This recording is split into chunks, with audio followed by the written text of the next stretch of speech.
Sairam. In November 1998, Pandit Bhimsen Joshi, the legendary and great Hindustani classical singer from India, was a very worried and fearful man. A tumor had been detected in his brain and he was now being wheeled in for surgery at the Ruby Hospital in Pune in the state of Maharashtra, India. For those that are unaware, Pandit Bhimsen Joshi is possibly the crest jewel of the Kirana Gharana style of Hindustani classical singing. He is the direct disciple of Sri Savai Gandharva, who in turn is the direct disciple of Ustad Abdul Karim Khan, the founder of this Gharana. At that point in time in 1998, Pandit Bhimsen Joshi was already a fellow of the Sangeet Natak Academy, which is India's highest body for dance, drama, music and performing arts. He was also awarded with the Padma Bhushan, which is India's third highest civilian award. Now, as this fear and worry ate him, he was unaware of what had happened the previous day. The previous day at Prashantinilayam in Puttaparthi, Bhagawan Sri Sathya Sai Baba our dear Swami had summoned Sri Nishikant Barodekar, an ace tabla player who is a disciple and who has learnt from the legendary Ustad Zakir Hussain himself. Yes, Ustad Zakir Hussain ji also was a devotee of Bhagawan Sri Sathya Sai Baba, and in case you missed out knowing his story, you can have a look at it at this link above. Now, Sri Nishikant Barodekar would later on become a teacher in Swami's Mirpuri College of Music, but at that point in time when Swami called him, Swami waved his palm and materialized vibhuti and poured it into his palm and then told him, "This is not for you. This is for Bhimsen. Bhimsen needs it in Pune. Go immediately and give it to him there." So there was no mobile technology back then. He just hurried this nearly 1,000 kilometers between Puttaparthi and Pune. And guess what? Right at the moment when Panditji was being wheeled in for the surgery, Sri Nishikant Barodekar appears there and offers him this vibhuti. The relief on Pandit Bhimsen Joshi's face is evident for all to see, and that relief soon transforms into great joy. And he gets into a very wonderful mood and he even begins joking with people there. In fact, he tells the surgeon, the doctor over there, "Yes, now you can take me in. You won't be able to kill me." Because he has received vibhuti.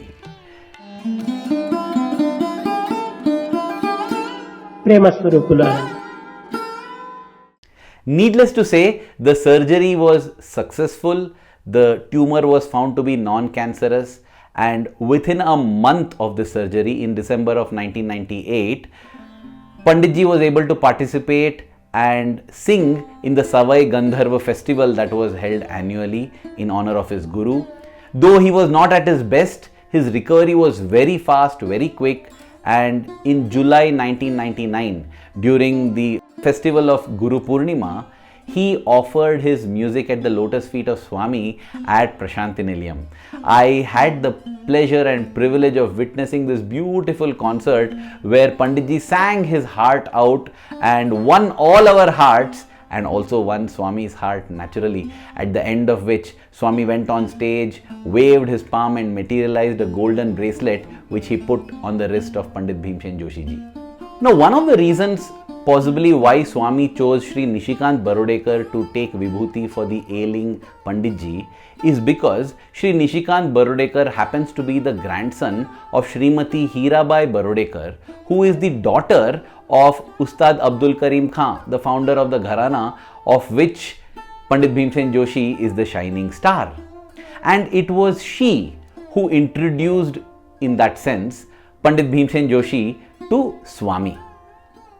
As early as 1973, when Swami had visited Bombay and Pune, Pandit Bhimsen Joshi got the opportunity to offer a few songs to him publicly. Swami had permitted him and blessed him. But then the introduction happened at the residence of Srimati Hirabai Barodekar when Swami was at her residence. She requested Swami whether this shining star of her Gharana could offer 2 songs to Swami. Now, Srimati Hirabai Barodekar's experiences with Swami are another amazing testimony to Swami's miraculous ways. They are fantastic, mind-blowing and heart-touching. I have narrated them in the course of narrating the story of the travel with Swami to Harshi. It is there at this video link above. You can view it somewhere around the 17th minute in the video. That is Srimati Hirabai Barodekar's story with Swami. Now, when she requested Swami for this, Swami permitted him to offer his songs and he sang 2 Marathi Abhangas. After that, Swami requested him to sing a Kriti of Purandara Dasa, the great Karnataka Kannada saint. And when Panditji was wondering which is this Kriti that Swami is referring to, Swami himself began to sing it. And as he sang, Pandit Bhimsen Joshi's heart was totally bowled over. Because as he recollected later, he had never heard such mellifluous, melodious and divine singing. And just listening to Swami sing took him to some other higher, unearthly, divine plane where he stayed for quite some time. That was an experience that made him pledge his heart, body, soul, everything to Swami. He became a devotee of Bhagawan Sri Sathya Sai Baba. And after that, he was a regular singer at Puttaparthi, at Vrindavan, wherever Swami was. He took the opportunity to offer his songs at the lotus feet of beloved Bhagawan. In fact, for the Golden Jubilee birthday celebrations of Bhagawan, that is in 1975, Pandit Bhimsen Joshi also was at Puttaparthi and he got the opportunity to sing for Swami. He was scheduled to sing in the morning and in the evening he planned to leave because he had another concert in another place the next day. But then unexpectedly Swami cancelled his concert in the morning and told him to sing in the evening. Accepting Swami's wishes as a command, he just cancelled his travel plans and stayed on. And he sang for Swami in the evening, and even as he sang, the clouds gathered over Puttaparthi and there was a torrential downpour. And this rainfall was not just over Puttaparthi, it was over the entire region. After the concert, Swami blessed him with a gold chain, Navaratna chain, and putting that around his neck, Swami told him, "It is good that you stayed back. Your travel would have been thwarted, it would have been badly affected by these rains." And Pandit Bhimsen Joshi ji saw the wisdom and the loving grace of Bhagawan Sri Sathya Sai Baba. He stayed not just for 1 day but for 3 days after that, and each of those 3 days he received an interview from Swami for which he was always grateful. He was a regular singer after that. He got many opportunities, and for Swami's 55th birthday, that is in 1980, he along with another great legendary singer, that is M.S. Subbulakshmi, they both offered songs to Swami. And then again in 1992 at Dharmakshetra, along with many musicians, he got a chance to sing for Swami. Whenever Swami would visit Dharmakshetra in Mumbai, he would be there to sing for Swami. I recollect very fondly how my father, my blessed father, got an opportunity to click a photograph of Panditji with Swami and other musicians as well during Swami's visit to Bombay in 1995. He would also perform during the summer course in Indian culture and spirituality for Swami students, but well, he would be performing for his Swami and Swami would bless him profusely. On one occasion, Swami materialized a chain for him and put it around his neck. So many miracles of Swami he has witnessed, and yet, as recorded in the part 7 of the Satyam Shivam Sundaram, which is Swami's biography, he states that the greatest miracle of Swami that he has witnessed is Swami himself. He says such divine love, such purity, such magnanimity, such compassion, such grace is never available anywhere in this universe other than with God, and this has to be God. That is the greatest miracle that he has witnessed. But well, in a worldly sense, one of the greatest miracles possibly that occurred in the life of Pandit Bhimsen Joshi happened after this tumor surgery and after he had performed for Swami during Guru Purnima.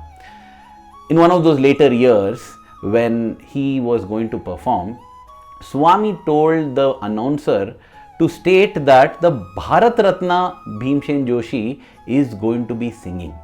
Now, Bharat Ratna is India's highest civilian award, and Pandit Bhimsen Joshi, as I said, was just a Padma Bhushan. Padma Bhushan is also great, but it is not Bharat Ratna. Now when the person tried to correct Swami, Swami insisted and said, this is Bharat Ratna. And that is how he was introduced. Well, 7 years later, in 2008, Pandit Bhimsen Joshi was actually conferred the Bharat Ratna.